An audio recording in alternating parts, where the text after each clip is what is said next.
We're going to start off with Mary Angeloli. I know there are many stories, and I'm glad to tell Holy Trinities to people who care. 4 years ago, Holy Trinity was paired up with St. John the Baptist. Some believed it was to share resources. There was talk of merging. Those who went to parish council meetings knew that one of the two was to be closed. Increasingly, people didn't want to go to parish council meetings. They were very frustrating, as basically one parish tried to shoot the other, pitted up against each other, trying to defend their parish. Understandably, both parishes wanted their church to survive. Before this pairing up, Holy Trinity was in good shape financially. It had savings, it had enough money to pay for roof repair, some property had been left. During the course of the pairing up, our centers of activity were shifted to St. John the Baptist. We lost our religious education program. Some other programs, morning masses were stopped at Holy Trinity. A cantor from St. John the Baptist came to Holy Trinity to be paid for by Holy Trinity parishioners. These and other things made it rather clear that the decision had already been made which parish was going to be closed. And some of our parishioners stopped going. They didn't want to stay to see the death. Some others, and this is hard to say, but this is what the process brought us to, some others stopped going because they felt betrayed by our administrator and could not receive the sacraments from him.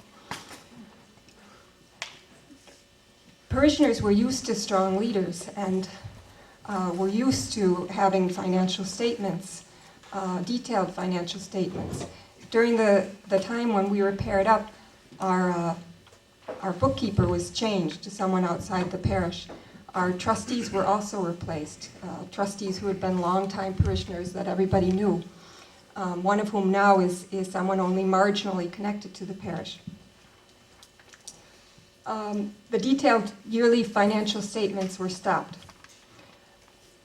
Communication about finances was general, some warnings delivered from the pulpits. And then some time passed, and people started to feel hopeful again that maybe we were paired up just to share resources. So that when on Mother's Day last month, the news came from the pulpit that we were to be closed within months, many were shocked at the brutality of the news and at the brutality with which it was delivered. A group of concerned parishioners formed. We sent an appeal to the diocese. We were invited to a meeting at the diocese in which we were told, no, Holy Trinity is closing itself. We are not closing you. There is no mandate to close you. However, you are quickly heading into bankruptcy, and we are very concerned. Father's announcement, premature, was made to avoid a crisis. Reverend Lang, we asked, can we get out of this relationship with St. John the Baptist? It's not good for us. No, you are merged, he said, he corrected himself. You are linked together to share resources. Is there a deadline to close one of us, we asked Reverend Lang. No, he says. So, Reverend Lang, if the good people of Holy Trinity and the good people of St. John the Baptist can stay financially viable, they can both keep their parishes open? No, he says, it's not part of the plan. Not one of us point out his contradictions. We are good sheep. I find myself saying, yes, Father, I'm sorry, Father, much more often than I planned. We ask him also if we can fundraise to get into better shape. He says yes, but the situation calls for immediate action, and you need the approval of your administrator.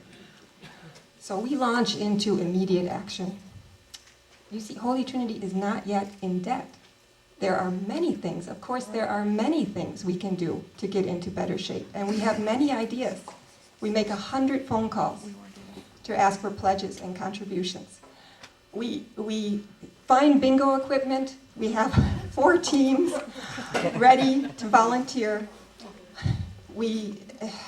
Many ideas. Very, very reluctantly, our administrator somewhat agrees to allow us to fundraise.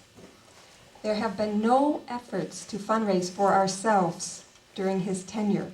He told me, I will not fundraise for a parish that is closing. I do not want to judge this man.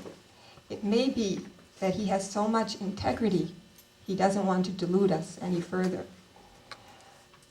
But whatever the motivation, we are still being stifled when we still could do something to keep ourselves alive. He gave us 2 minutes to make an announcement from the pulpit. Before we made the announcement, it was censored. Discouraging sentences added, encouraging sentences altered. A promise copy did not make its way into the bulletin. Another announcement for an upcoming fundraising event was not allowed into the bulletin. An estimate needed to pursue a grant proposal. There were foundations interested in helping us with roof repair, was not provided. And bingo is on hold pending approval of the joint parish council, and our administrator has told my father, the organizer, don't put too much effort into that, John. It's not likely to happen. What I am learning is that there is so much the diocese can do to control a parish and so little parishioners are able to control. And it's very aggravating to people who feel it is our church. And a point was made at a recent parish council meeting that we've got to stop this parochialism. People have got to stop saying this our church. Paradoxically, with our lack of power, we are told that it is our fault the church is closing. The parishioners are to be blamed. And derogatory statements, even from our administrator, about the parishioners have been made. Sure, there are good people, but they are the minority. Another paradox is that the Catholic Church holds the immovable position that it is wrong to kill something viable because it doesn't fit into your plan. And yet, we are being stifled because we don't fit into a plan that is not pastoral, but devious. Isn't it also paradoxical that our leaders repeatedly refer to themselves as shepherds, guiding their flock, but will deliberately weaken a member of the flock in order to kill it off? And some of my fellow parishioners did not want me to speak so strongly against our leaders, but I cannot help it. This process has destroyed my belief in our shepherds, and I don't want to be a sheep anymore. Personally, I'm often in a position to speak about America with non-Americans. I've been a Fulbright in 2 different countries. I've worked in American schools and institutions abroad. I've taught courses on American culture. I've heard Americans criticized as wasteful, materialistic, godless, violent, hypocritical people with little sense of long-lasting cultural values. We must know since 9/11 that how Americans are perceived by foreigners is something of importance. I try to defend my culture, but when I hear and live through these plans to destroy a beautiful neighborhood church, which to me represents something very good about Americans, a monument to what poor immigrants have been able to achieve, a respect for tradition, for sacredness, when I hear that, it's very hard to keep defending America. My husband, who is Czech and a thoughtful filmmaker, makes comparison between this plan with the Nazis and with communists. The communists closed the churches in his country for 50 years, but they did not raze them to the ground. They did not steal from them. They did not turn them into Gothic bars or make room for dollar stores. And today, 50 years later, these churches are reopened, some of them right next to each other. And the people in Prague are very proud of the number of steeples in their city. How is it that Americans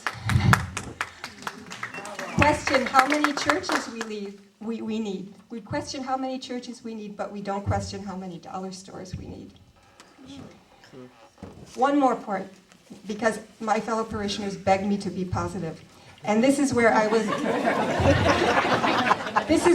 am positive at the level of my fellow parishioners, because despite all of these attempts to discourage us, we still have this crazy hope.